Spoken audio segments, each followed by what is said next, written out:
primary industries, mainly steel, petrochemicals, and agro-allied industries, to reduce Nigeria's dependence on imports. This time around, we are going to start from this side of the stage. Prince Adebayo, you have 3 minutes to answer, please. What I'm going to do is to stop believing in these wrong assumptions. The highest consumption of our foreign exchange is the government. Recently, it was the news when I raised alarm that majority of the money that's supposed to come in from oil is being stolen. So what consumes our money is the inability to account for the money we're entitled to, whether it's in petroleum, whether it's solid minerals, whether it's in overflight rights and fees, whether it is in government revenue, whether it's in taxation. So once you do that, that's number one. Number two, I'm going to do is to make sure that I put an economist, not a cashier, in the central bank. So when you have an economist in the central bank, it doesn't work for the government, it works for the economy. So the government is also a player, like any other person in the economy. Government does buy and sell. So it will ensure that the government can only spend money it can earn. The same way I can't walk to the central bank and collect money, the president should not be able to walk there and collect money. So once you do that on the fiscal side, it means that the government will not be disciplined to receive its revenue, and the ideal thing for the government to do is to ensure that it has a balanced budget. If it doesn't have, if it has a surplus, we're happy, we'll take it and give it to the private sector. If it wants to go and have deficit, we'll have central bank to contend with, because I have to defend the value of the naira in terms of purchasing power parity and inflation. I also have to defend the naira against foreign exchange instability. That way, I will not allow them to have instruments for quantitative easing. Right now, this governor of central bank is a cashier for anybody who is in government. I will stop that. The third thing I'm going to do is to ensure that full employment is the objective of both monetary and fiscal policy. You must assure that you can get full employment, which means you take it to single digit, 5% or anything below. That's categorized as full employment. How do I do that? I make sure that we invest in agriculture before I go into steel, because steel has a lot of foreign components. That was why we don't finish Jabuda. So what you do is go to the low-hanging fruit, go into agriculture, and the land is everywhere. I was in Adamawa, I saw all of that. So if you go to Kimba people alone, they can grow enough coconut groundnut for you to compete with NNPC. I'm a farmer. I have an oil plantation. I sell my palm oil for $600 per barrel. NNPC is struggling with $80 per barrel, and they're stealing everything. So what we need to do is to do that. Second is to make sure that we comply with Chapter 2 of the Constitution, invest in social services. We have enough money to invest in social services if the government people can live modestly. People who are ministers can live like school teachers, like look at school principals. We will invest money in education, in health, in housing, and that can be done. If you're building 100,000 houses in every state a year, you will be able to do that in 4 years, and you have enough employment. We do infrastructure and roads. And then you attract foreign investment to see that no country relies on appropriation only Prince for Adebayo, economy. your time is up. Thank you, sir. Professor Umuadi, over to you. As president, how will you rebuild or build Nigeria's primary industries to reduce Nigeria's dependence on imports, sir? Yeah, the issue that will take my attention immediately is to impress the power of the states over that of anybody else. And then the farmers can go back to the farms and we'll build up our agriculture, because now all the farms are deserted. And then you begin to talk about social progress. You are talking about how to maximize potentials of the people. There are a lot of things happening when you have an index of countries who have done well in social progress, and you find countries that don't have that much money, but who have done a lot of social spending, especially in housing, getting to an appreciable level when you begin to evaluate countries like that. And the last time I looked at it, Nigeria was on the bottom with Ethiopia. Small countries like Costa Rica were in the middle. And even Costa Rica with South Africa that was richer than Costa Rica was doing better because they were concentrating on how to alleviate poverty and how to sustain their people. And then you begin to talk about what we do with education, how we can get into skills acquisition so that you take the German model. If you take the German model, what you do is that people get up to a level and then they can branch off into technical preferences, and then you have skill acquisition centers, and they begin to create employment for themselves and generate employment for other people. And then those on the other lane that want to go on to white-collar jobs continue to the school to the end of the point. So with that, the government cannot do everything. And then you begin to lessen the burden of government on what to cater for. Of course, when you are into agriculture and it's sustainable, you get food for the people, then you can move on, and then you have enough for export, and then you can generate foreign exchange. And then that way, you have a sustainable country. Thank you. Before we move on to our next two presidential candidates, we would really like to take this question again. We're not sure it's been answered as well as it could have been and focused on the question as it could have been. So I'm going to ask the question again. Prince Adebayo and Professor Mwedi, if you could give us your responses again, that would be much appreciated. Nigeria's economic crisis is a structural one. All of our factories are import dependent, such that any forex crisis has an immediate impact across the country. As president, how will you build Nigeria's primary industries, namely steel, petrochemicals, and agro-allied industries, to reduce Nigeria's dependency on imports, says? We solved this problem under Balewa. So I don't know why we are looking like something new. Under Balewa, we have what we call import substitution. That was why they dreamed of Ajaokuta, Alaja Steel, Okuiboku, so that we don't import newsprint. They talk about aluminium, smelting plant in Nikorabasi. All these things are in the first development plan, 1960 to 65. So it's nothing new. What is happening? You can write another one. I've read Vision 2010, Vision 2020. There can be anything. You have to have a government that has discipline. If you look at what happened when we had the Civil War, we had a very strong central bank where the governor would not even allow Gawan to take money from the central bank to pay for ammunition. He said, it's not your money. Eventually, I will have to go and look for Provident Fund money in London. When you don't have institutions, all these plans will not work. When you have a central bank in Nigeria where somebody walked into and took money, and for 2 decades now, we are trying to recover that money. When you have an economy in which majority of the money raised from petroleum is stolen automatically. So what I'm trying to address is that we have the answer already, but I need to create a government that will allow that thing to work. And to work, the monetary policy has to be such that the central bank is in charge of money supply, is in charge of pricing of money, interest rate, and all of that, and inflation. And on my own side, I have a government that can account for the even 10 naira of Nigeria's money. So if you have that, what will happen is this. Prince Adebayo, I don't mean to interrupt you here. If you were to become Nigeria's president, what plan do you have to build and develop Nigeria's steel industry, Nigeria's petrochemicals industry, and Nigeria's agro-allied industry, sir? The plan is this. First, you need to have project management. Why is it the one that we tried to build before? Why are they not completed? This is the reason. One, what happened is this.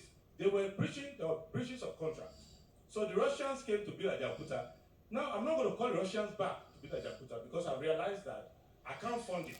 So what I need to do immediately is to ensure that first, I create an economy where I can attract investment into my economy. So to do that, I need to have a stable exchange rate. I'm not talking $1 to $1. No, I'm not going to come now and repeat the same mistake Shagari made, where he went to many contracts, including Barabas and all of that. When Buhari came illegally, what did they discover? They discovered that They couldn't pay for the second tranche or third tranche of the payment. So we went into debt. We did arbitration all over the world. So what I'm trying to correct now is to change the architecture and say now we are lucky that new industries have come up. We can do agro industries. We can do alternative energy, which I'm very good at. We can invest in our social structure and actually get our people employed first. Have very good hospitals, train doctors, train sailors, and earn income from the intellect. The first Republic plan was based on 19th century economy that was heavy industry dependent. All over the world now, Singapore, UK, anywhere, they are working on what they call comparative advantage. I believe that we have steel, we can work on it, but that is secondary for me. The primary is that we must be able to feed yourself, you must have a stable economy, you must keep inflation at single digit, and you must keep unemployment at low single digit. If you do that, the next generation will do industry and will do all of that. Professor Mwadi, let me come back to you now. As president, how will you build Nigeria's primary industries, namely steel, petrochemicals, and agro-allied?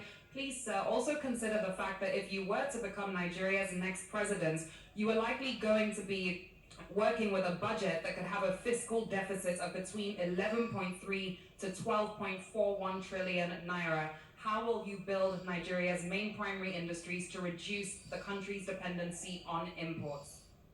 Thank you very much. Then the issue has to be, with utmost respect, do I have to go the same way that has been done, which didn't work? Do I have to bog myself down to that? Must I build all those industries you mentioned if I'm in trouble? I don't think so. And that is the pragmatic aspect of governance. You see, the point about a situation like this where we are in is like a lot of things get said. The other week in Britain, there was a new prime minister, and when he came on board, and they were asking him to roll out what he will do, and he shifted it for about 6 weeks, and they were asking why, and they said, you made promises the last time you were here saying what you will do. He said, well, I want to find out what is deliverable. That's the point. So at a point you begin to see what is deliverable. So I'm more impressed with the social progress of issues. I'm more impressed with the human capital development. I'm more impressed in getting a starting point. Like I said when I began, APGA is about starting afresh.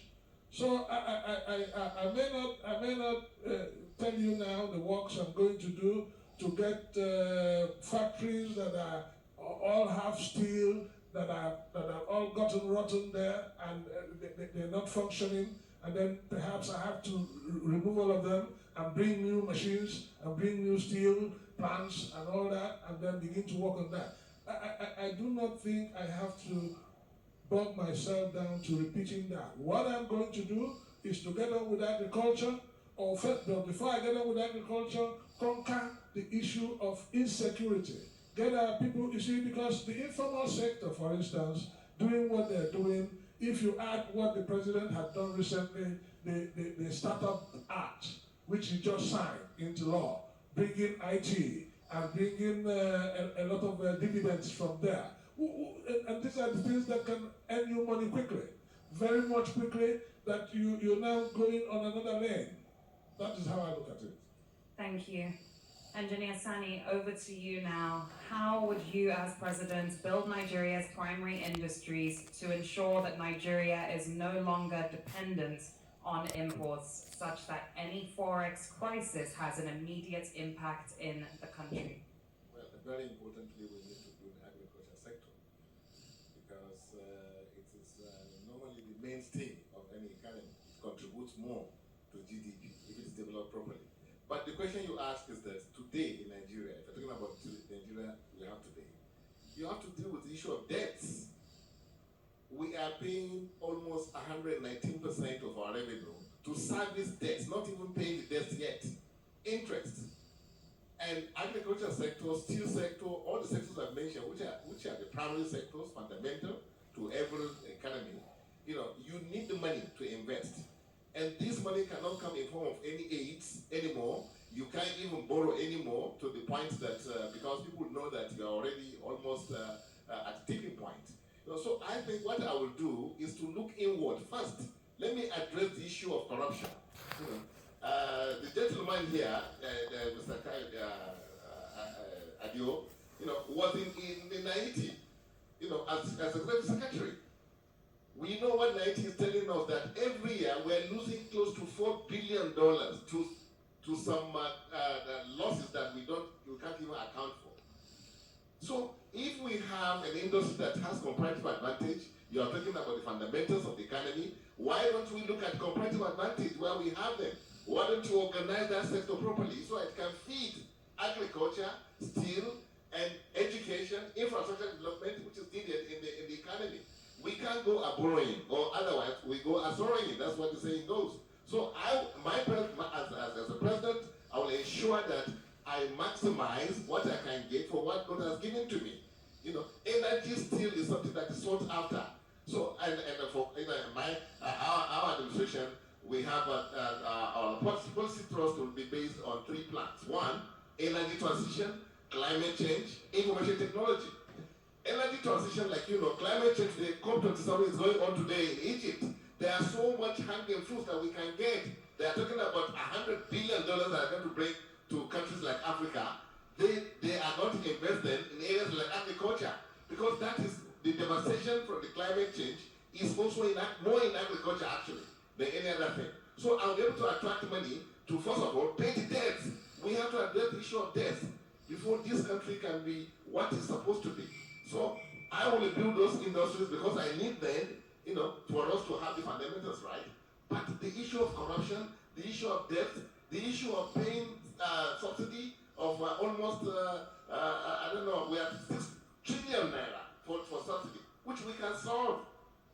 So I will first of all be realistic with myself that I have a problem, a domestic problem, to build these industries to say, but how do I solve them? Tackle corruption. Take advantage of the competitive industry that you have. That's what everybody does. Singapore, Malaysia, all these things we talk about, they take advantage of where they have competitive advantage. Thank you, Engineer Sani. Thank you very much. Last but not least, Mr. Showore, over to you. What is your action plan? How will you build Nigeria's primary industry to reduce the country's dependency on imports? Emphasis on how, sir. Thank you very much. There is no point putting the cart before the horse. We must remain dynamic. I am not going to invest in the past. And what is the past? Building steel industries that don't produce steel. When you don't have energy, you can't even run a steel company. You don't have electricity. You are not talking about that first. Second, you are talking about petrochemical industries. Oil is going to dry up. Why are you building petrochemical industries? Fixed refineries are around for the duration of the lifespan of oil. Start to think into the future. The most important industry we should be thinking about is the human brain, human capital development. The industries that bring the most money in the world today is tech. A guy who didn't have a taxi is running taxis all over the world, called Uber, Bolt.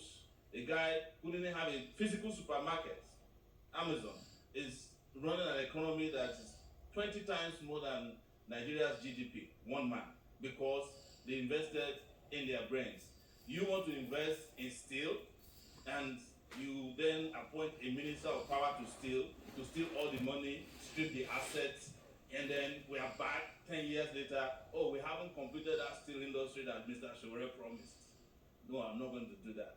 Invest in petrochemical industry, pollute your environment, kill more people when oil has a short lifespan. People are already using electricity to drive their cars. Yes, we can fix the ones we have so that we don't help individuals who want to build their own to complete them. What we need to be talking about is that product of the future.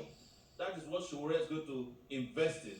And we should not sit down here and say steel is primary industry, agro industry is primary industry, when now what is known as agriculture you can grow crops without entering a bush.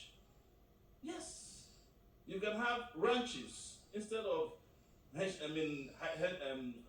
herdsmen killing people, that can help you produce electricity. Cow dung can produce biofuel. People don't know that in this country. They are stuck in the past. That is why I keep saying it.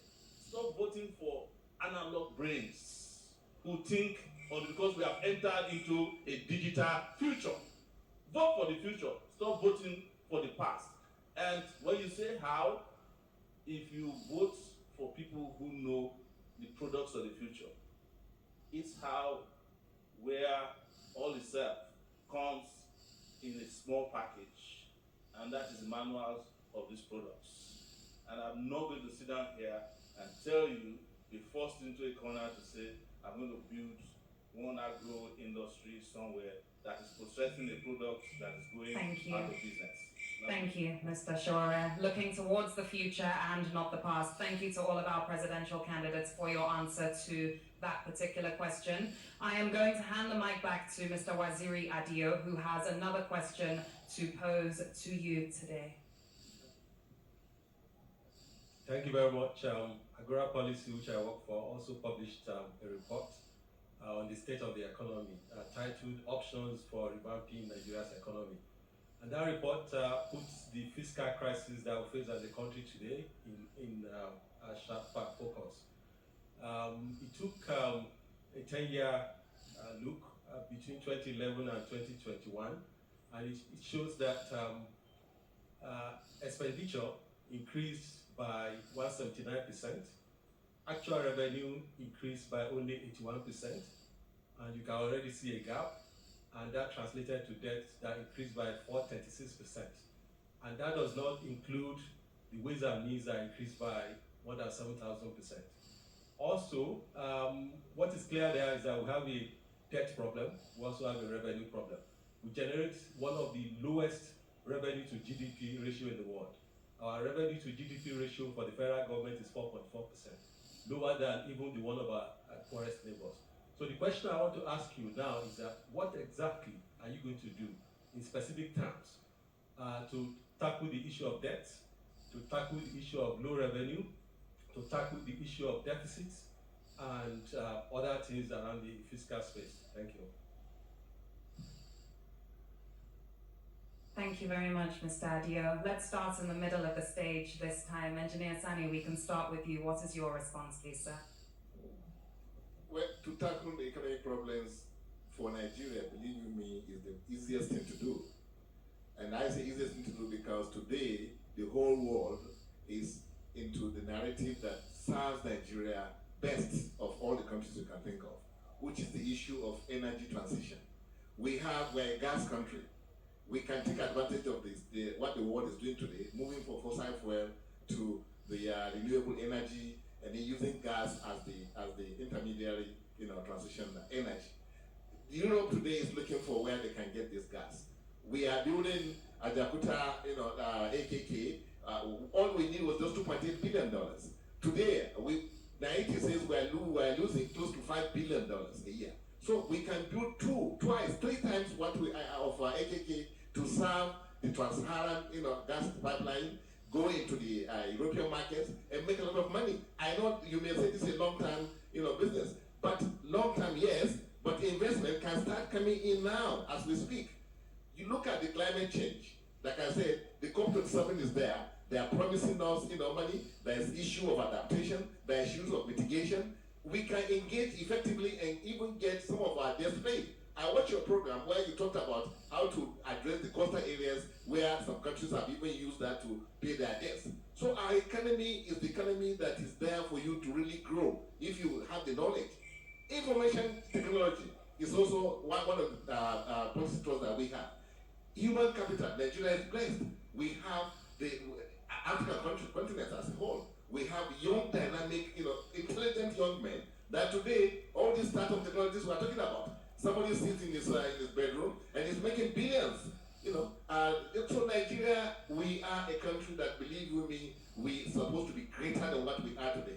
And give me the leadership, believe you me, we will be able to catch up and surpass even those that started with us in the past. So how is that I'm going to take advantage? Your time is up, sir. Okay. Sorry. Thank you. Professor Omoyadi, we'd like your response to this question, please. Yes, thank you. There is paucity of tax collection in Nigeria. We must accept that. So for we to get more money from tax, we'll have to be up and doing.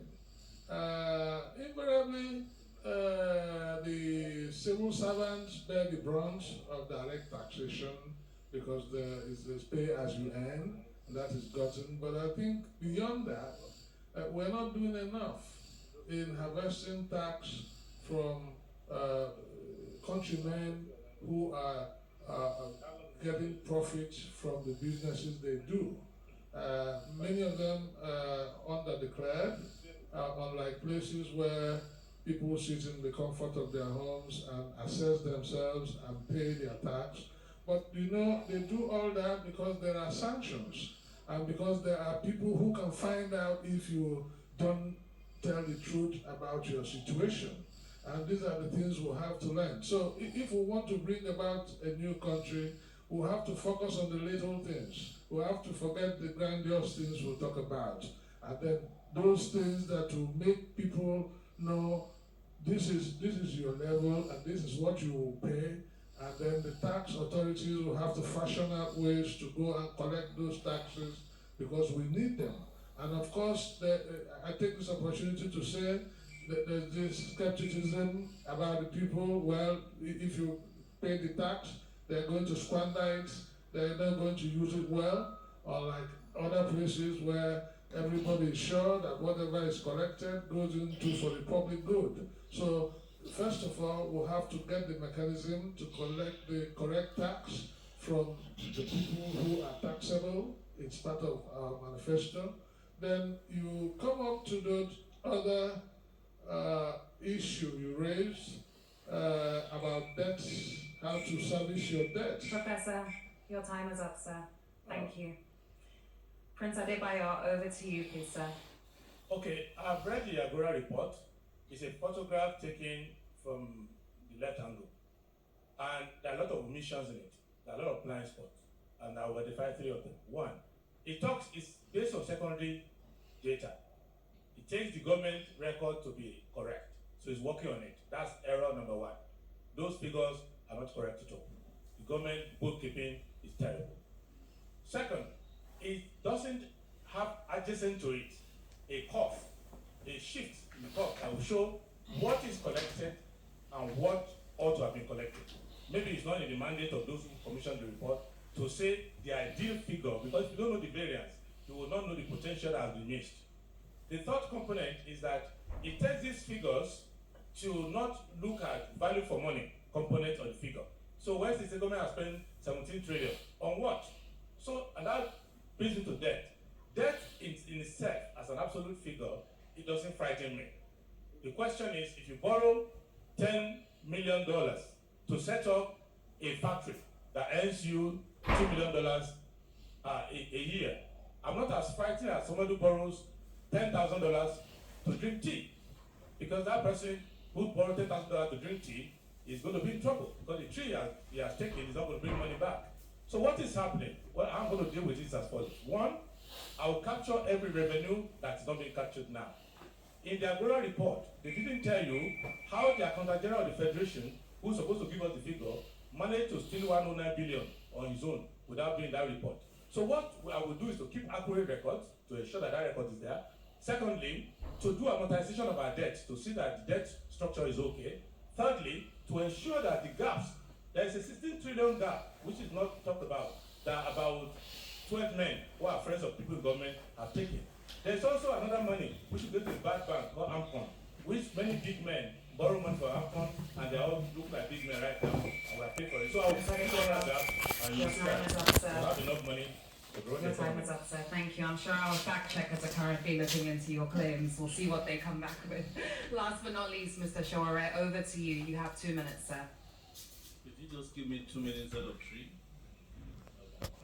Everyone has had 2 minutes for this particular question. Sure. I want to state clearly that our debt to GDP ratio is not out of control. Our problem is revenue to GDP. And it is because we don't capture our revenues appropriately. I want to refer to 90's position on oil companies where my colleague, Conway, once worked, where I mentioned earlier that the oil companies are owing over $6.4 billion in taxes paid to the federal government. It was 90's position, not Shore's position. There's a body known as RMAFC, the Revenue Mobilization Body, said, I think recently, that federal government agencies have 10 trillion naira unremitted revenue to the federal government. I'm going to go after that. I want to also inform you that what they call security votes today in Nigeria is one of the things we like to abolish, so that the 271 billion naira that goes to governors and also federal agencies, you'll be surprised that over 799 federal agencies also collect security votes. I don't know who they are protecting with it. We will abolish that. But most importantly, we must discuss our revenue, kill what we spend money on, waste, the amount of waste in this country. I have said it and I'll repeat it before Nigeria, that I want to abolish the Senate so that we can use that money to take care of education. I will stop investing in irrelevant things. And with due respect, don't come after me for saying it. I don't want to spend a dime on pilgrimage. I'll use that money to, train our kids who are in school. And then ensure that we plug all the areas where corruption is happening now. Make sure we digitalize our country so that people cannot just, like the accountant general, he said 109 billion. I thought I had 150 billion that the man stole. By the time you go after all of them, you have more than enough money. Don't let them be deceiving us that Nigeria doesn't have money. We have money. Our problem is that the money is going to the greedy. Socialism for the rich, capitalism for the poor. Thank you so much, Mr. Shore, for your time there, for your thoughts. We call on the second panelist, Kenny Konyedo, Executive Director of Partners West Africa.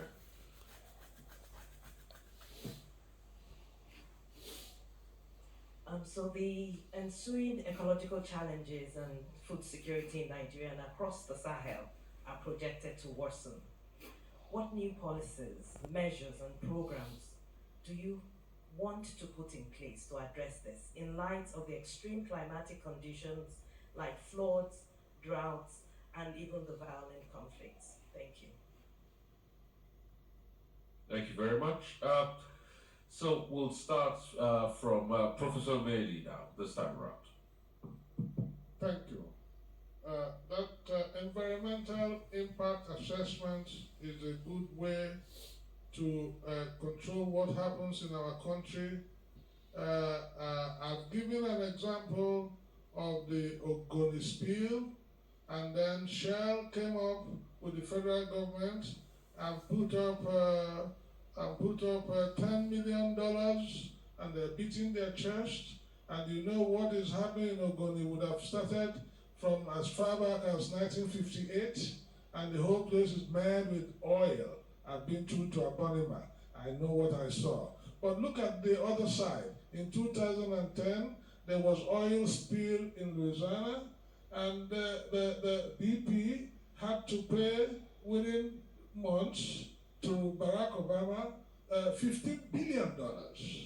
And they had to clear that length of the Gulf of Mexico, and then until all the sheen of the oil goes. So we will demand that they do that restoration, and that they pay the reparation, the money that for the cleanup, and then they also paid a lot of money. BP paid about $60 billion.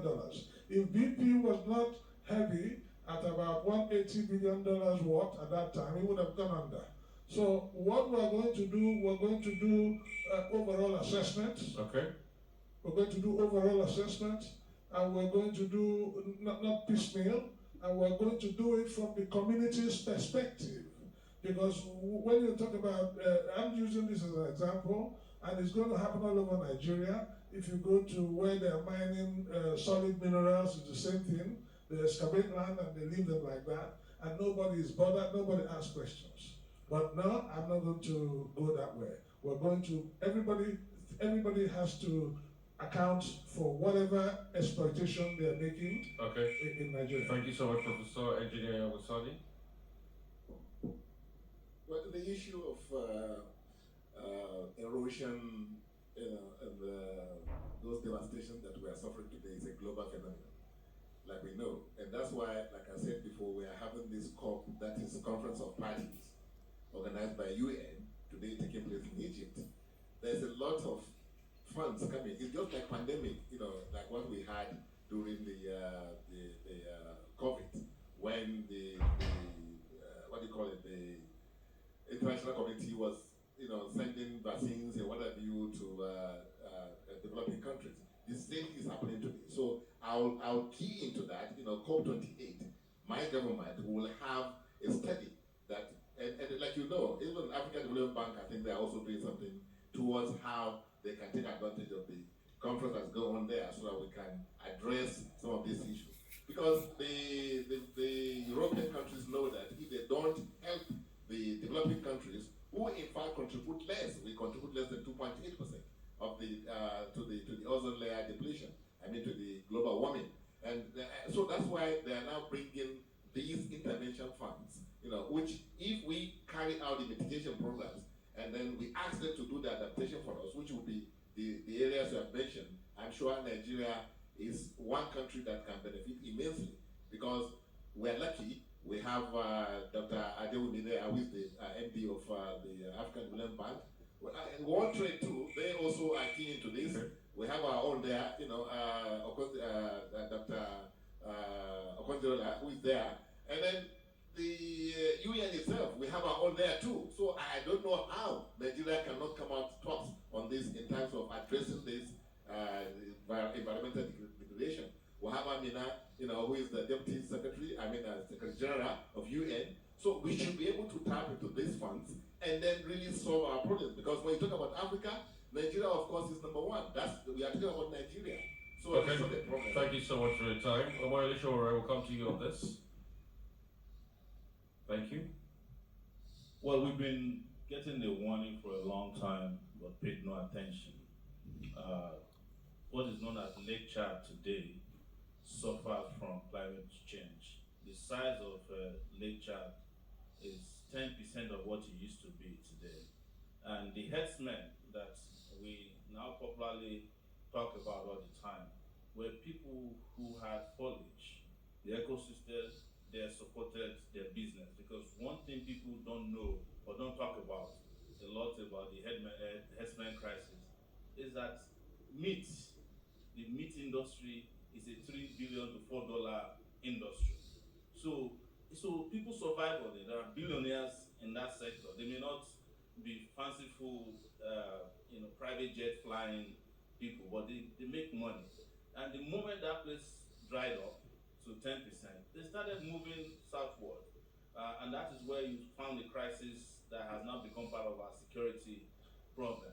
The rest of them are somehow man-made. The issue of the degradation and the oil pollution in Niger Delta was caused by oil companies that have been acting with impunity in Nigeria. And yes, the rest of the world is saying that they want to solve the climate change crisis, but we must also understand that without leaders who understand what is climate change, even accessing the funds that may be available in the future will not come to us the way we should get it, because they are the ones who should be paying us for creating a world that is unsafe because of their industrial and consumption habits. So we are the ones suffering some of these things. But we should look at what we did to ourselves. We now have about 9 states flooded, because in the 70s, Cameroon was going to create dams, that would bring about floods to Nigeria. Let me finish. And Nigerian leaders refused to do their own part of it. It would have been generating electricity, Your time is up. and it would have solved the flood issue. Thank you so much. As usual. Thank you so much for your time. We'll come to you, Prince Ademola Adebayo. Okay, there are 3 components to this climate issue and environmental issue. One is the climate justice. both international, between industrialized world and the under-industrialized world, also between the rich and the poor, between the urban people and people in the community. So we need to understand that component, which is that if you do anything that impacts on people's livelihood and environment, both domestically and internationally, we need to address that. Second issue is the climate economy. Even though people are shouting the world's coming to an end, it's an opportunity to create new jobs, to create new things that we didn't have before. For example, the investment made in solar technology and all of that, in windmills and other technologies to ensure that while the environment is changing, we can still earn the same income and livelihood by changing the practices that we have. Third issue we need to understand is that it's also a trade issue. So you be careful while we are trying to save the world to ensure that you don't have a trade-off between your ability to develop your economy and not developing your economy and now waiting for handout by way of climate payoff. India has managed to create a very attractive argument that I find very, very useful. First thing you do is that you ensure that if the environmental changes require you to change certain industrial practices, you compensate by creating jobs elsewhere. Secondly, you ensure that in international negotiation, don't assume that because your citizens are there, that they are on your behalf, because international system trains citizens to work against their own country. So you have to ensure that domestically, we have our own plan and policy. Don't be fooled, even the Nigerian is representing UN. It doesn't mean that it's going to fight for Nigeria. So that's what we need to do as a government to understand that. Okay, thank you so much. So I'm going to throw this question in it. We've heard the arguments, and we talked about critical sectors to re-engineer the Nigerian economy. We talked about oil. And this question is to all the candidates.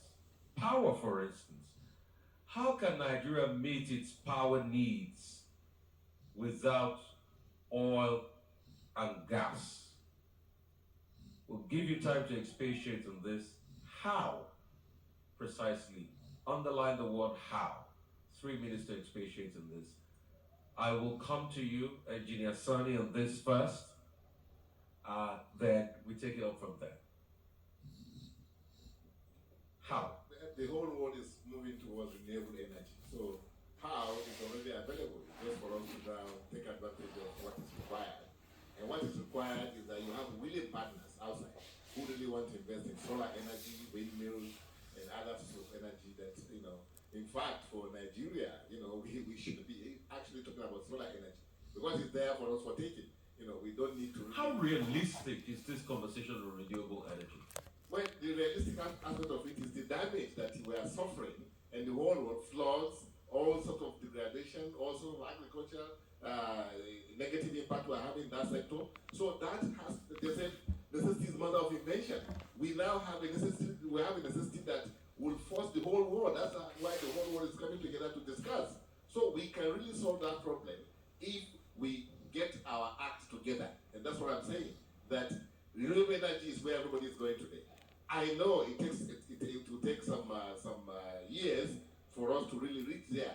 But even the issue of vehicle-powered batteries, we have the sun on those states here.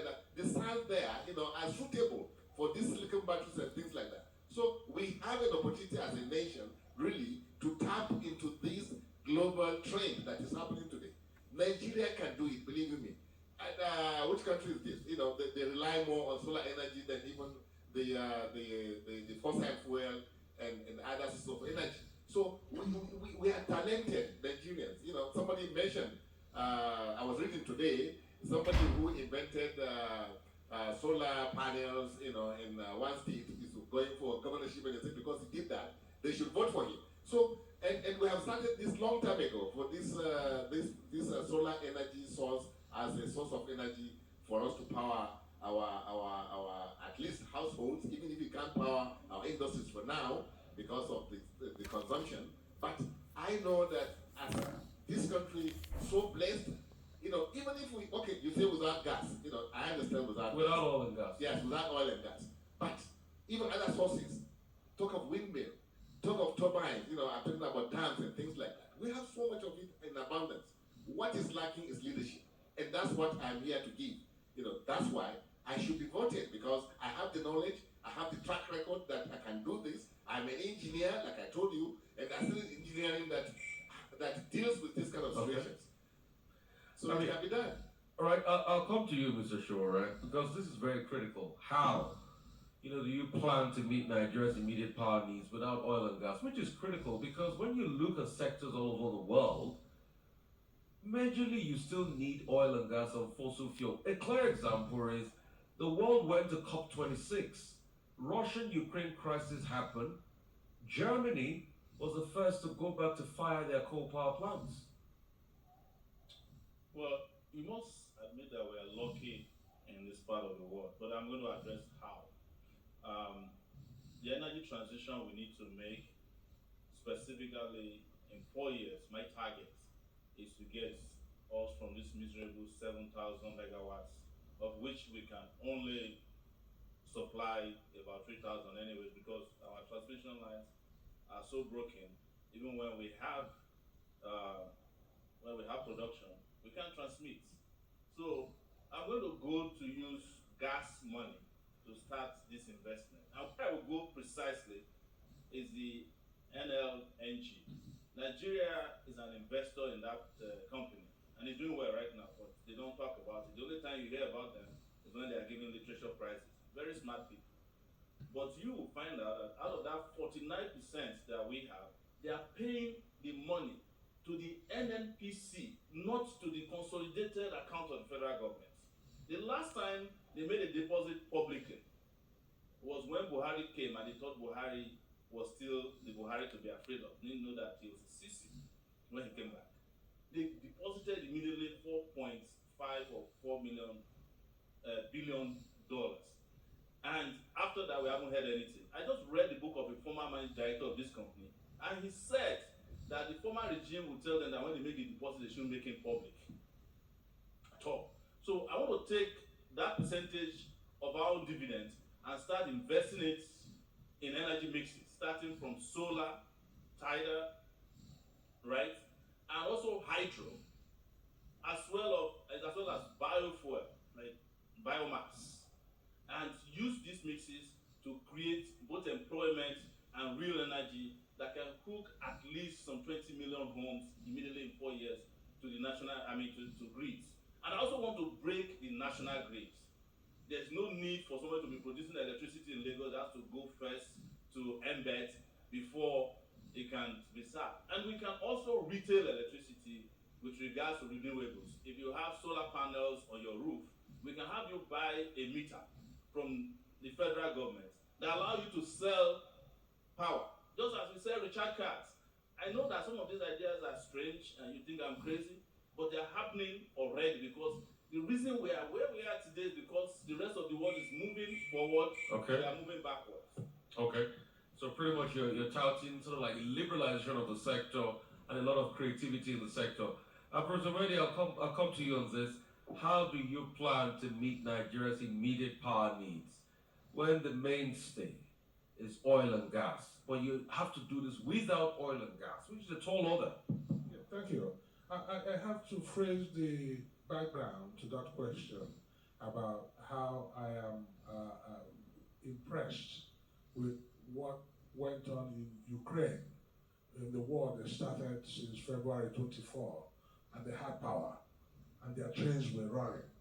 But in my country, if there's a storm, NEPA goes off. You know what I'm saying? So and then now you're hearing about bombing of their electricity installations, and they are facing difficulties, power sharing and all that. That many months into the war.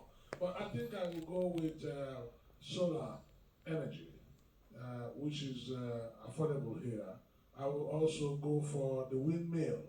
But then I'll have to bring to your notice something we know is happening now. In the University of Nigeria, Nsukka, they are using excreta to bring power. And part of the university is using it.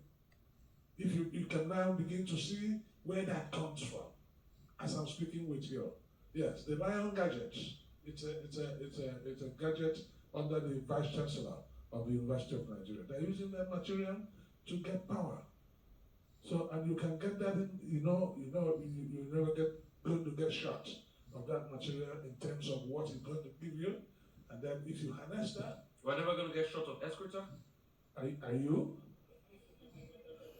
Just asking. That's the point. Are you? That's the point. So I'm just trying to tell you how available it is and how it is working.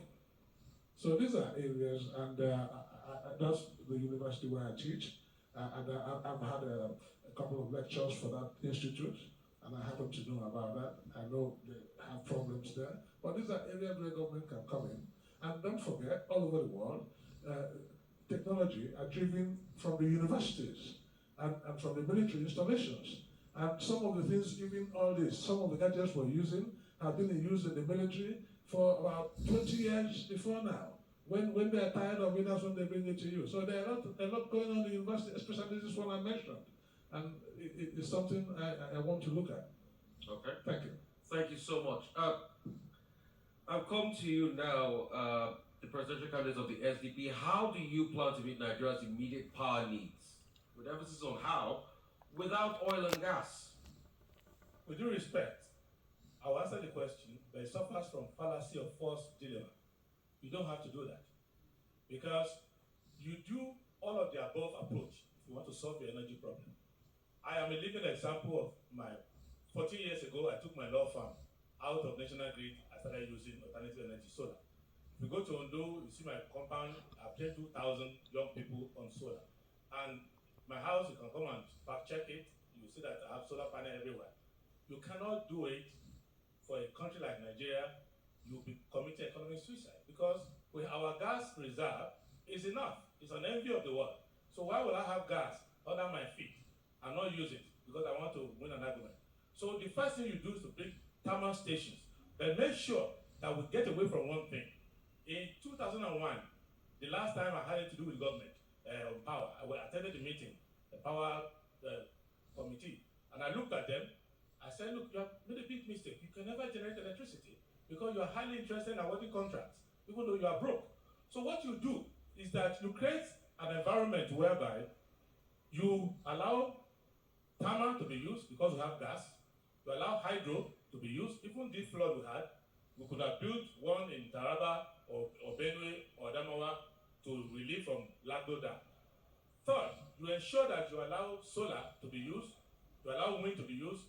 Then there's something I brought to this country which was never here before, floating solar. Any water surface, you can put solar panels there. So you have to do all of the above.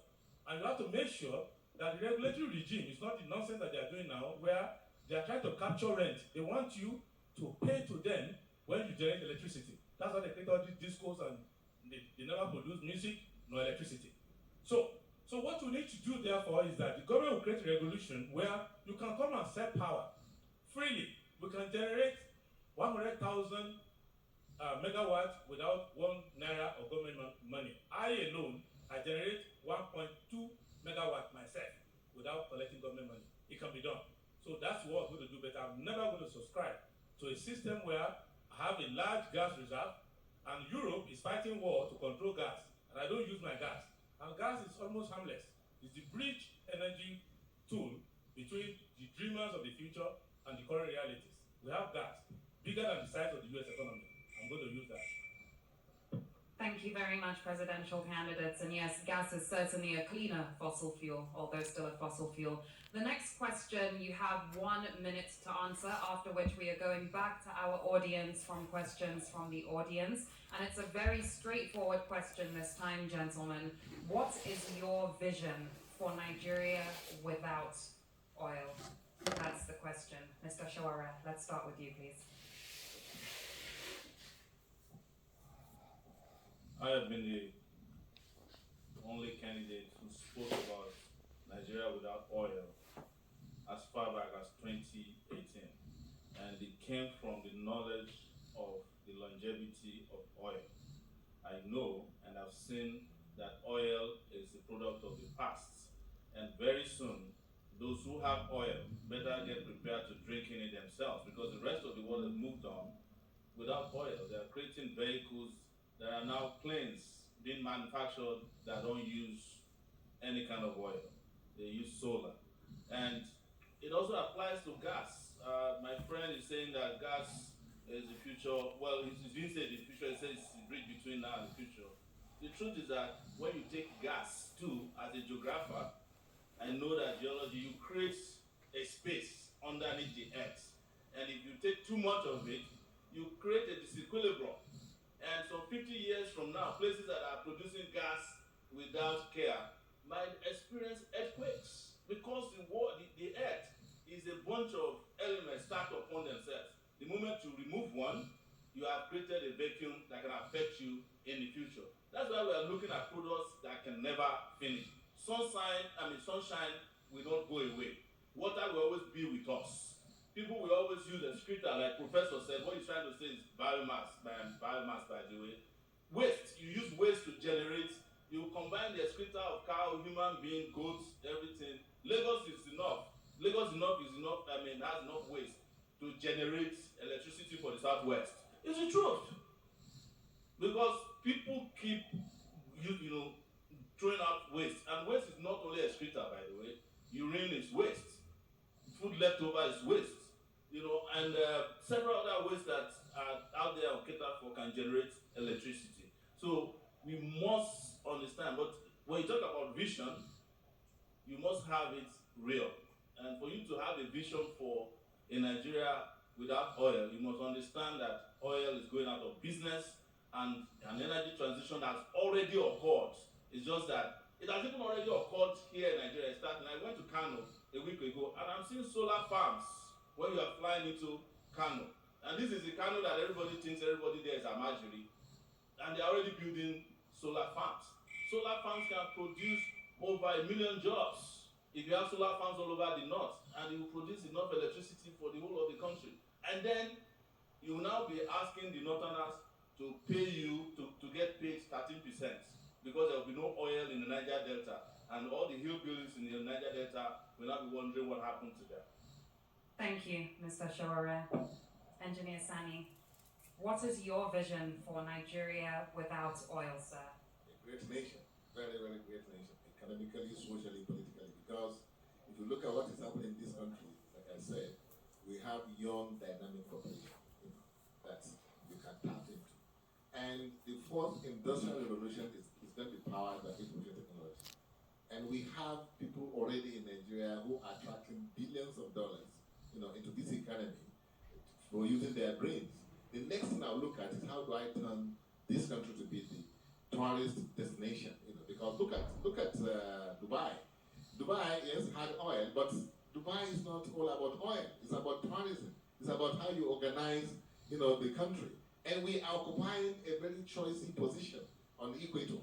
That if we organize ourselves, properly, chase out this insecurity, which is artificial, really, because by the time you take care of the architecture we have talked about here, you will have a beautiful nation that everybody wants to come to.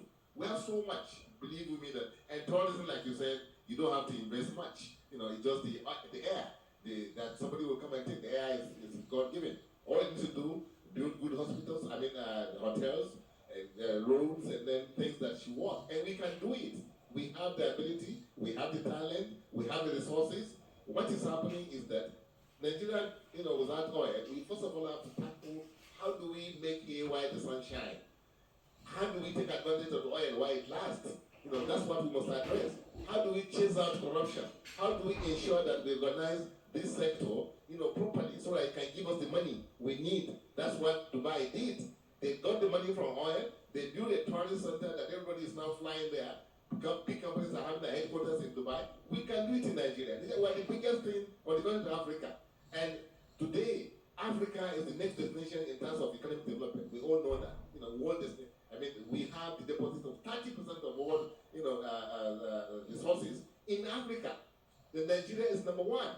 The biggest economy, the largest population, the people that everywhere you give them a chance, they are number one or not even number two. We can make this country to become the greatest, country on the planet Earth. Thank you, Engineer Sani. Professor Umonadi, what is your vision for Nigeria without oil, sir? Thank you. The foundation has been laid already with the Startup Act assented to by the President, and that will bring out the talents of our young men and women in information technology, and that is enduring. And this will go with communication skills. This will go with analytical skills, and that is the difference you find maybe elsewhere. We have a different, a different culture. We are more, we aggregate more, so we have to build on the strength of our own culture. But if you add things like the perseverance that people who are tending to you show elsewhere, that's very reassuring. And they can be with you for like all day until they are sure that you are satisfied. And all these things take people to places where they go. And it's not today that people who live in London started going to Dubai to shop. And it's gotten higher and higher. If you know, going from the West to Dubai to shop. Apart from that, you get better sizes there of the same clothes like you can get in the West, etc., etc. So, besides oil, you have this issue of the Startup Act. It's a monumental leap for Nigeria this time. And then, of course, we have our good old agriculture that we can always go to, and then find time to develop them after taking over the state from the marauders, from the bandits, from the kidnappers, from the people who are terrorizing the people, so that people can still travel the country as they wish.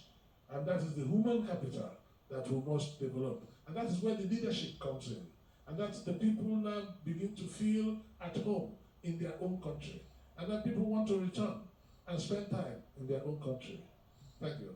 Thank you, Professor. Prince Adebayo, what is your vision for Nigeria without oil, sir? It's very important, which is the creative art, the Nollywood, that's contributing so much to our GDP. I think it can be Nigeria without oil, one of the factors that we can tap into. Thank you, Engineer. Prince Adebayo, over to you. My vision for Nigeria without oil has three angles. There was a Nigeria without oil before, and we made rapid progress. There is Nigeria without oil now, we are stuck. And whether we like it or not, a time is coming where we will have no oil. However, let us understand, oil is not a bad thing to have. And my vision for Nigeria without oil will start with Nigeria with oil. I will use the oil money we have now very well. Three secrets you need to know. There is no country in the world that has oil deposit that looked away, that didn't exploit it. Two, there's no country in the world that has oil now that is not exploiting it now. Even in the US, they're still giving licenses for oil companies. Norway, one of the most environmentally conscious people who send NGOs all over the world, they are still drilling their oil now. So we need to make sure that we drill our oil now, collect the money correctly, remediate our environment well, use the money to plan for the future without oil. And that future, come whenever it comes, is okay. Additional thing I want to let us know, crude oil is not only for petroleum. You use it for medicine. I have pharmaceutical companies, and many of the components are used for medicine. Three or fourth, I'm the only person here who has lithium deposit. I'm a miner, and I have lithium on my mines. I work on them, even when I had a board meeting 2 days ago on lithium. Lithium itself is mining, so there's no time. You can live in a world in which you don't get what you need from the earth. That's the reason we are called earthling. Everything we need is from the earth, including agriculture. So we must know that you have to do everything responsibly. These new technologies are even more environmentally challenging sometimes because they take rare minerals, some of which you have to blast the air to take from. You see a lot of Asians going around with policemen in Nigeria. They are looking for lithium, they are looking for cobalt and all of that. So we need to be a responsible government. The reason why we are blaming oil is that we don't want to blame ourselves that we mismanage our oil. Oil is not the problem. We need to form a government that is capable to occupy the space, account for every drop of resource that we have, and use that money. While Dubai is showing you pictures of shopping mall, Abu Dhabi is still drilling oil. So don't let us be fooled. You can come and do tourism in Plateau, but don't stop taking crude and managing it well. The problem in this country is that we don't have a proper government that can render services. What we will do, and we're talking of immediate things, what I will do is to make sure that we have a government that can actually service every square inch of the country, take care of your resources, and now transition you to the future. That is what we need to do. Don't let us run away from what we have that God gave us to make our life better. Prince Adebayo, thank you very much. Thank you to all of our presidential candidates for your answers. And it's now time for us to turn to the audience for questions. We are going to start with Senior Advocate of Nigeria, Mr. Mike Ozikome. Chief, do pardon me, Chief Mike Ozikome. Hi, Chief. Whether High Chief, Chief, or Mr. The important thing is that the hood does not make the monk. I thank you very much, and I want to thank the panelists. I came in a little bit late when I got to know about it, and I want to confess that the quality of debate, of conversation, national conversation I've seen here tonight has emboldened me to think that we've not lost it all, that there are certainly talents available in this country. So I can see in the next government, for example, whether they win or not, whether they become president or not, saying, hello, I need a kitchen cabinet that will help me drive my vision. And I can't see these four gentlemen there being left out of such a cabinet by a government that is really serious. Having said that, you may have said other things maybe before I came in, which I didn't know, so you must pardon me if I appear to take us back a little, because I'm going to need your direct intervention on this. I know you'll be speaking about security and about the economy in a most admirable manner. I must confess, I've learned things tonight I have never known before.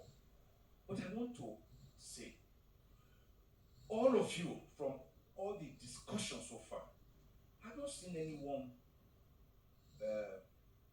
touch the fundamentals of our problems, what we call the national question.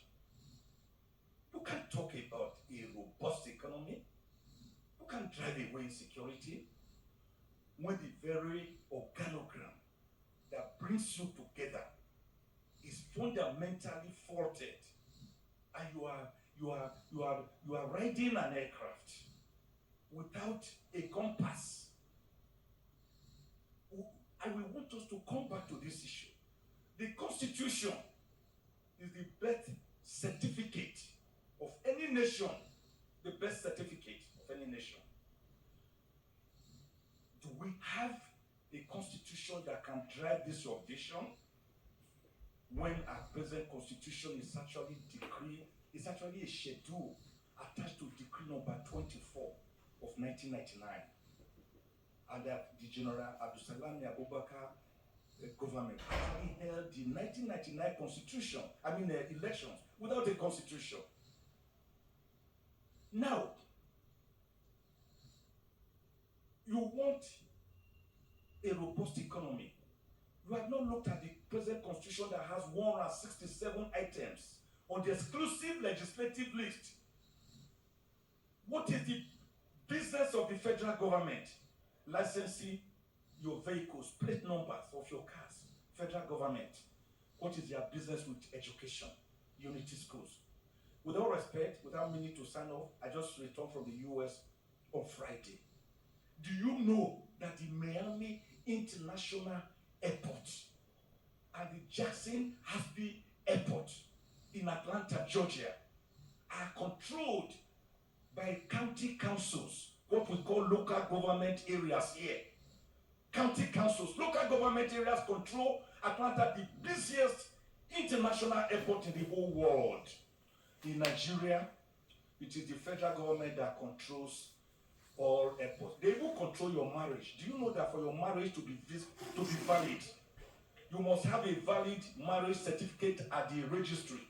So your marriage, your relationship with your husband and wife in your bedroom is controlled by the federal government.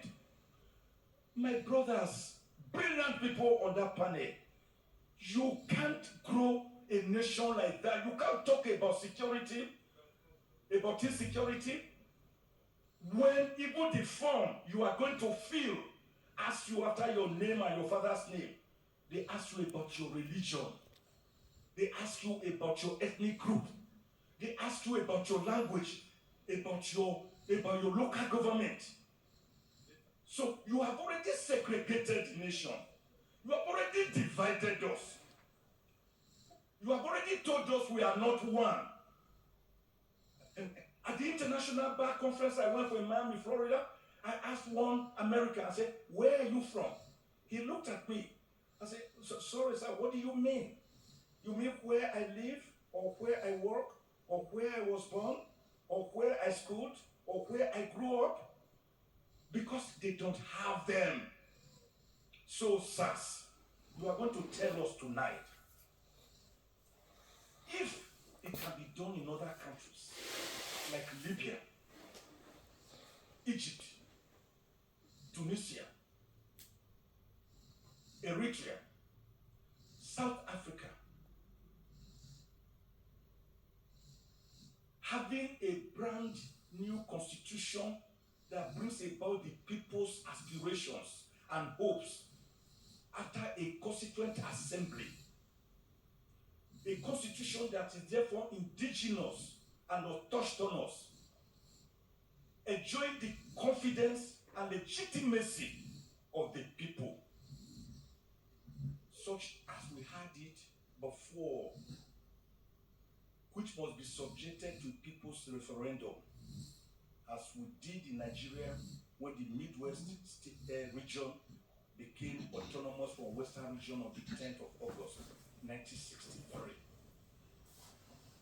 How are you going to go about the issue of us starting from brass tacks?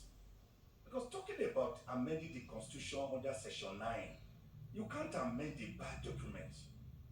The fact that you have put a bandage on your oozing sore and you put perfume and sarsaparilla does not make that sore to go away. It doesn't, does it? The fact that you are suffering epilepsy and you are treating it with a drug meant for eczema without, like Naaman the leper, dipping yourself in River Jordan 7 times to cleanse yourself of your leprosy, political leprosy, economic leprosy, social leprosy, cultural leprosy, without changing your moral ethos, societal values. How do you make us to grow without a brand new constitution? And if you are going to have one, how do you go about it? Thank you. Thank you. The straightforward question, can you repeat that last part again? How do you intend on, just so that our presidential candidates answer your question directly, that last part, how do you... The last part? Yes, how do you improve on the Constitution? Not improve. Mm-hmm. How do you replace the present militarily imposed constitution, which has not given us our vision? Thank you. How do you start from the brass tacks? Thank you very much. Let's get answers to this question. Candidates, again, you have 2 minutes to respond, please. Let's start from Professor Umuadi this time around. Thank you. I'm running for president of Nigeria on the triple banner of the rule of law, separation of powers, and due process. Now, you see,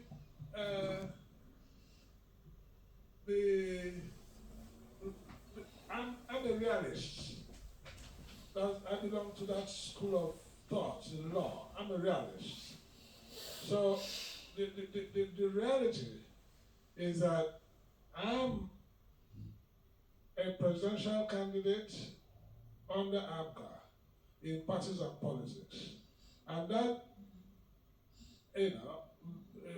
run is predicated under the Constitution of Nigeria of 1999 as amended. So I'm bound by it. If I become president, I will be president of a democratic Nigeria. And anything I want to do whoever that I meet, not to talk about the Constitution, which is the grand norm, the basis of all the laws. We will have to go through the proper democratic processes. Whatever misgivings that we have about the Constitution will have to be looked at, and then we'll come to a decision by legitimate structures that are laid down incidentally according to the Constitution itself. Any other thing will be antithetical, and there will be no room to accommodate that. Thank you. Mr. Shawara, can we get your response, please? I'm sure that Lanet SAN came a little late. I had spoken that the Nigerian constitution is illegal, null, and void by way of its makers. If you ask people in this gathering, the people who wrote the American Constitution Award was written around 1787, they will tell you those people's names. If I ask you if you knew anybody that participated in writing the 1999 Constitution, nobody can tell me. The people who wrote it.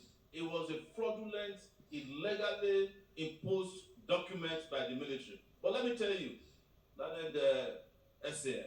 In 1992, when I was 21 years old, we gathered, and you were there, with Akabashon, Ganifa Wemi, and wanted to have a sovereign national conference in Lagos because we're tired of the Nigerian constitution. The military sent police and soldiers to come and beat the heebie-jeebies out of us. Yes, this is the reality. So, when apartheid ended, even though those who emerged as apartheid leaders had to swear by a constitution, they erected a temporary, they made a temporary constitution. The Nigerian apartheid state, when it ends, hopefully in 2023, we need a brand new constitution. We cannot continue like this. We cannot continue because everything about Nigeria is fake. Because the country itself had foundational issues. It was set up as a business in 1900 by the Royal Niger Company. Even our police, which is part of our problem with security, the police was never created to provide security for Nigerians. There was a time it used to be called the Queen's Constabulary. So it has always had that DNA of VIP mentality since the police was created as a business with Nigeria to protect the business of Nigeria. Thank you, Mr. So, Shawara. I just answered your Thank question. Thank Come you. early next time. Thank you. Okay, Engineer Sani, let's get your response to this question as well, please. I think it's the question of chicken and egg. Which one comes first? And I know that, yes, as a nation, we are aspiring to be as perfect as we can be. But I think perfection is a journey. It's not something that happens, all at once.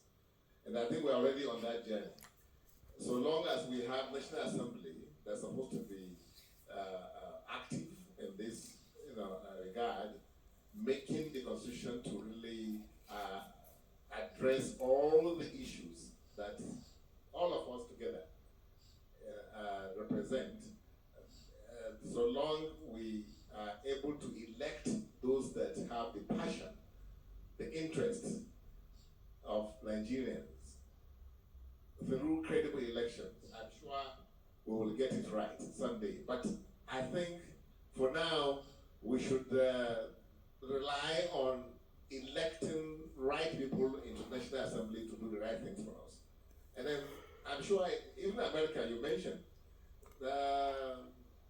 they do not only rely on the Constitution, which it's not as heavy as what we have in Nigeria. They make laws, and these laws that are made are what fashion, the way people live, to adapt to situations that will arise, so that they continue to live as happy people in one country. So for me, yes, we are not happy with what we have, But why don't we, like everybody does, all countries, they amend it. The amendment can be such that we will be able to cure, whatever these defects may be. So that's my submission. Thank you, Engineer Sani. Prince Adebayo, over to you, sir. Okay, this to me looks like a very simple problem. Just like the learned state, I'm a constitutional lawyer in Nigeria. I'm also a constitutional lawyer in the US. So both Nigerian constitution and the US, I earn a living from using them. This is not a big problem. In Nigeria, we need to understand that our first constitution came out of Lancaster House, where we went, and it was a Queen's order in council. So it was order in council. It wasn't an autonomous constitution, but it was an order in council promulgated by the British Parliament. And Awolowo was very angry because they nearly didn't form quorum when they were passing it. He saw it as an irrelevant legislation. But it produced the best schools we can get, a functioning regional government. And in 1963, in first 1961, when what we call Sadauna province, when they wanted to leave the Trust Territory of Cameroon, they had a plebiscite. And that plebiscite made Mubi, all those other places, Song, in the Adamawa now and Taraba, to join Nigeria.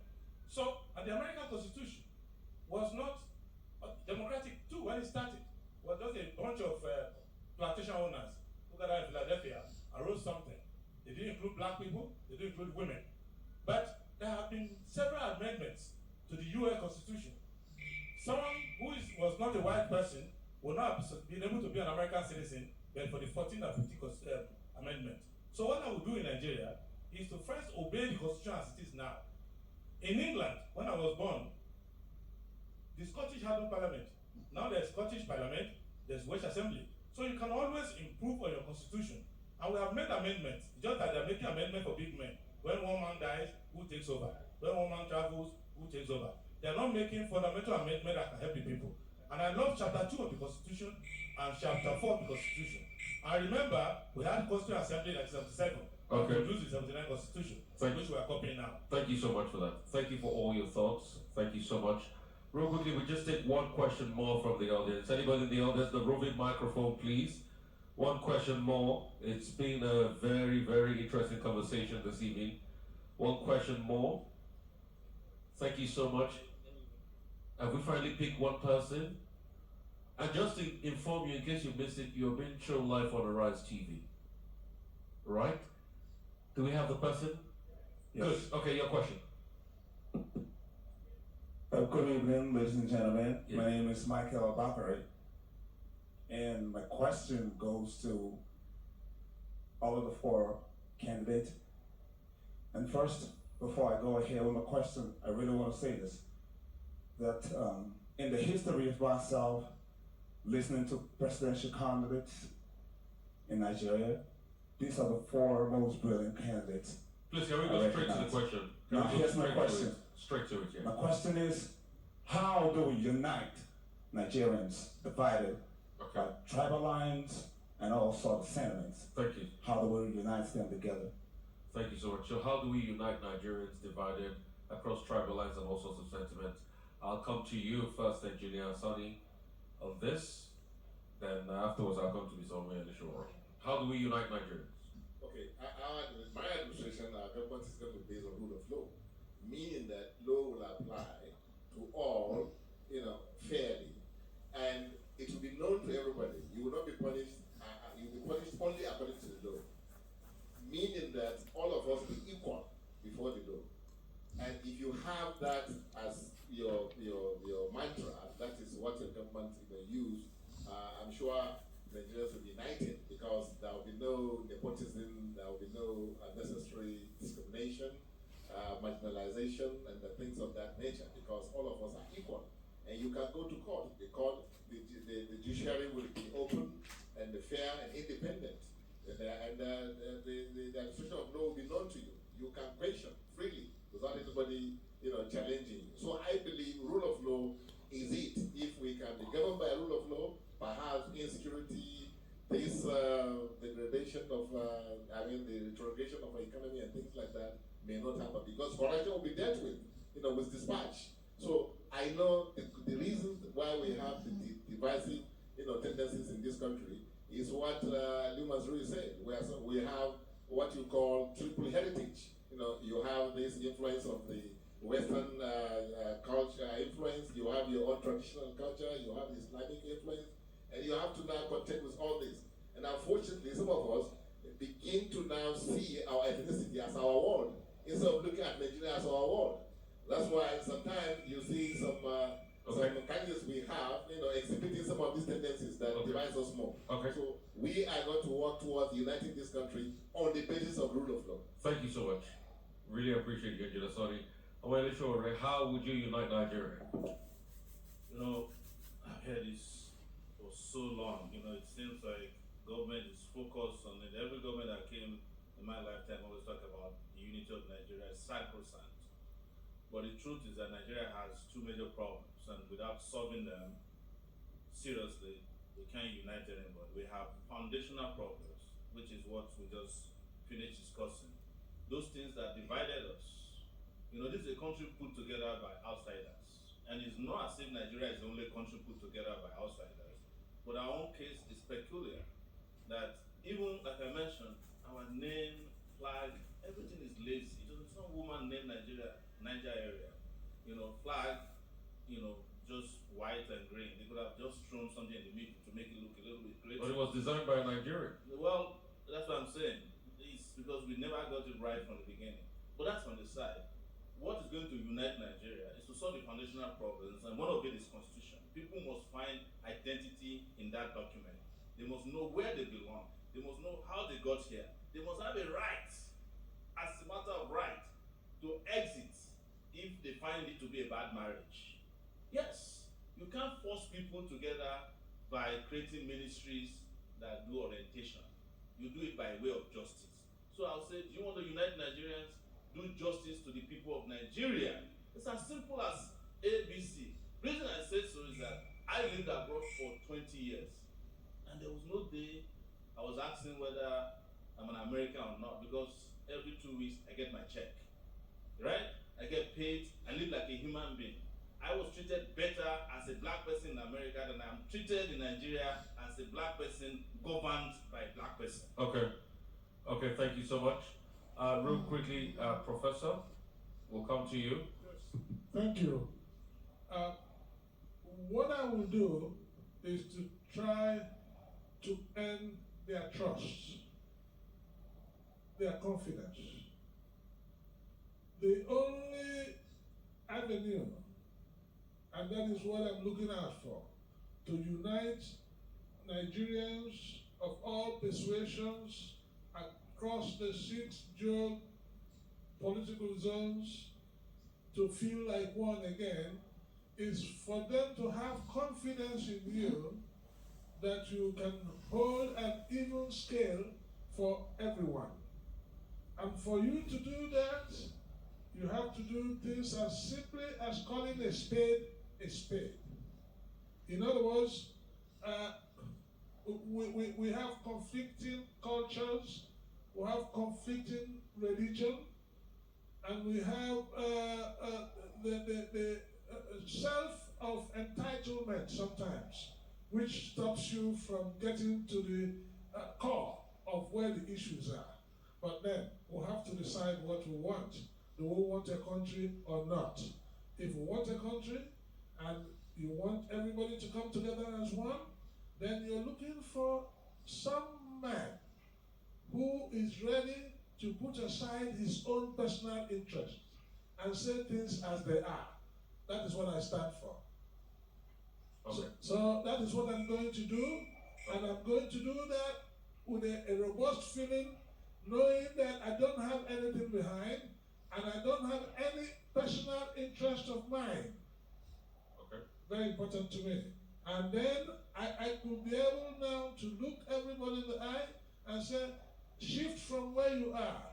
Because, you know, when you want to decide a matter, 2 people cannot play a draw. You know what I'm saying? Somebody has crossed the line. And you tell him you have crossed the line. And then I'm sure they will take it. And then that means If you are Okay, if you are thank you so oppressing much. people, Thank you. you stop. Thank you so much. Like, Prince De Bayo, how would you unite Nigeria? By being fair and just, and by living by a good example. The problem we have in this country is not our diversity. It's the weaponization of our differences. When the elite they are in power, they are united by stealing. They don't remember tribe. When you go to EFCC, you will see Yoruba outside go video everything on one chart sheet of stealing billions. They didn't disagree over their ethnicity or religion at that time. And the people themselves, the poor, are united by misery because they all have blackout, no education and everything. So, but what they want to do is make it look like the problem is because we are different. No, it's not because we are different. My wife is there, sitting next to Chibo, there. She doesn't speak a word of my language, but she hasn't been maltreated once by my people. So I believe that what you need to understand is that leaders must have the brain, the history, the depth, the fairness, the discipline to manage diversity. The British were here and they spent many years. They were in India, they spent many years. So if you have to have leaders that have the craftsmanship, the statesmanship to manage diverse people. But what our people are doing is that they're dividing diverse people and using that division. For example, look at our constitution. It has inefficiencies. It's not because of our ethnicity. It has inefficiencies because we put on the exclusive list things that should be on concurrent list. We can have enough senators, vote 109 senators, vote 360 representatives who can go to the National Assembly. In 1 month, they will fix that. You don't have to talk about whether somebody is on one part or the other. But our leaders can't manage diversity. Secondly, they refuse to manage diversity because they want to use it to create tension and division, and a small clique will be in power for a long time. But when they want to steal your money, they are united. Be sure of that. Prince Adebayo, thank you. Presidential candidates, thank you all. We have less than 15 minutes of this town hall to go, and it's time for us to call on our fact checkers to come and present their verdicts. Premium Times, please can we start with you?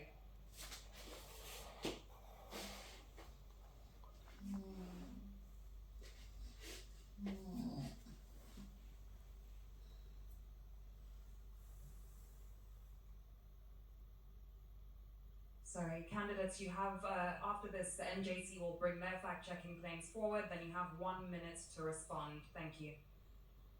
Yeah, thank you very much. These findings have been from Nigerian Fact Checkers Coalition. So we are just going to start with the last one we have about the framers of the American Constitution.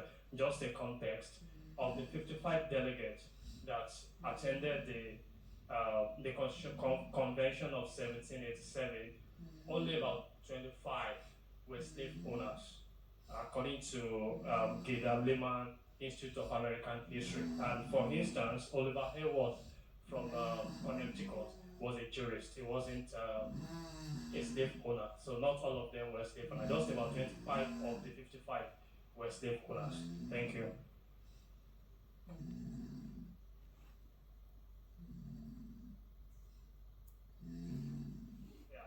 Then Mr. Omoyele Showore claimed that the oil companies are owing Nigeria $6.4 billion,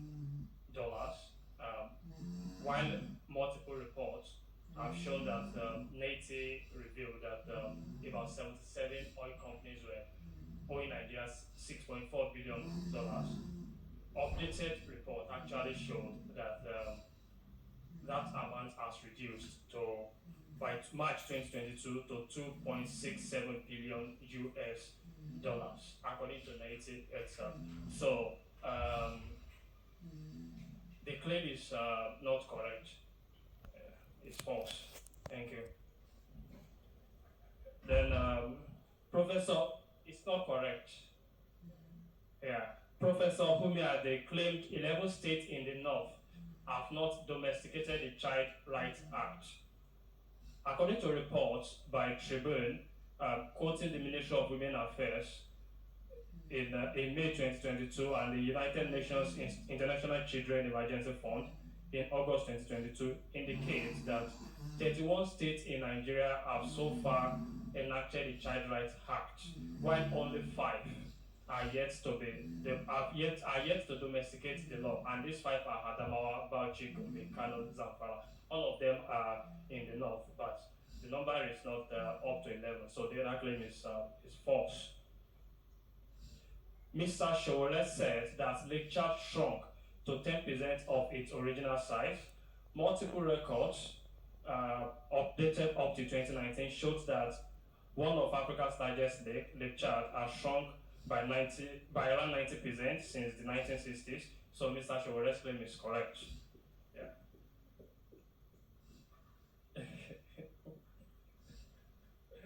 Yeah. Then Mr. Showole also said that Nigeria has more women qualified to vote than men. News reports by ICIR, the International Center for Investigative Reporting in Nigeria, on July 2nd, and recently by Punch on 2nd August, show that there are more women than men that have been registered by INEC to vote in the 2023 election. So Mr. Showole's claim is correct. No clapping or cheering, please. Then engineer Sani says that British Petroleum paid $50 billion US for the Gulf of Mexico spill. He didn't state whether that's for criminal penalty or settlement. In any case, what we found is that what was paid as criminal penalty was $4.5 billion US, and in settlement,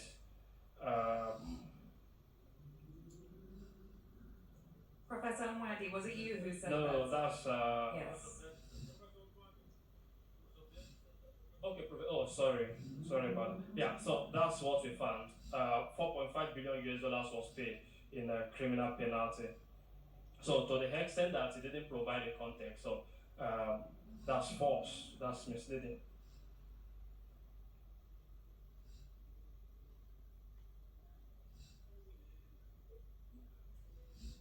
Sorry. Yeah, then Mr. Showole said that all countries that are doing well economically, their citizens usually don't use guns. So we use two countries with high GDP per capita to fact check this claim. The United States has GDP per capita of $69,027 US, and it has gone per person's rate of 120.5 to 100 persons. And Canada has GDP per capita of $52,051, and it has gone per capita citizens rate of 34.7 citizens per 100. On the other hand, Nigeria's GDP per capita is $2,085 US, and has gone per capita rate of 3.2 per person. So this claim is false, and the source of these statistics is the World Bank.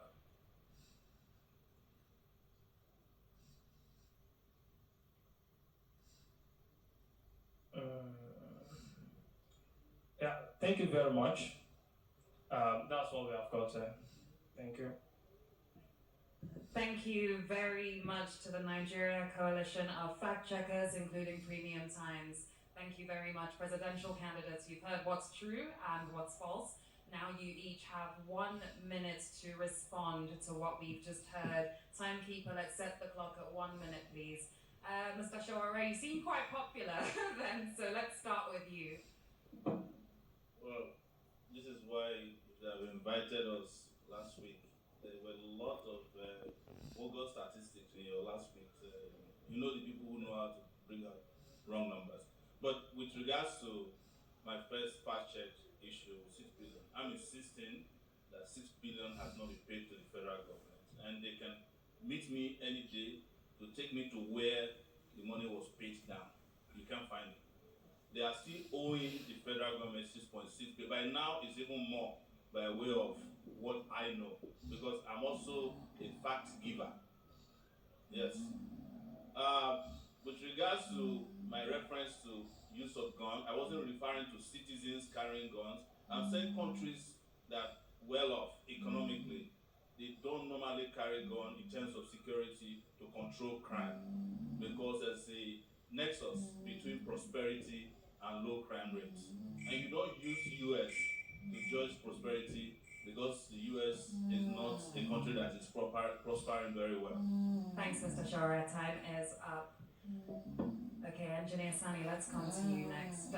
Sorry, Professor Mwadi. Sorry. Yeah, thank you. I stand by what I said. He came out that I didn't differentiate, but let me say it now. $15 billion was paid for cleanup. Then total sums paid by BP came to 60 billion. And I did put in that report which I read, I put this thing down in the paper I presented at the ICANN conference in the last time. When was that? In Sheraton. Okay? So I have it on my phone. You want me to bring my evidence? You can feel free to present it. But I say that I'm correct. That BP paid $60 billion, and he went on to say that BP exposure at that time was about $180 billion. Even at that, is staggered it. If you get my point. And then I did say about the $10 million that Shell paid, which you would have agreed in the thing. So I stand by my record. Thank you. Thank you, Professor.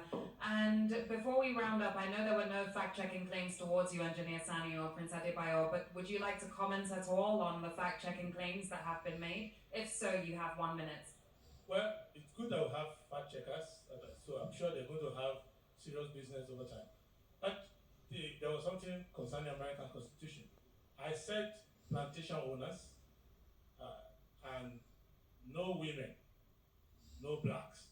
So that is the Constitution of America, which has produced many good things in the world, came from a humble background.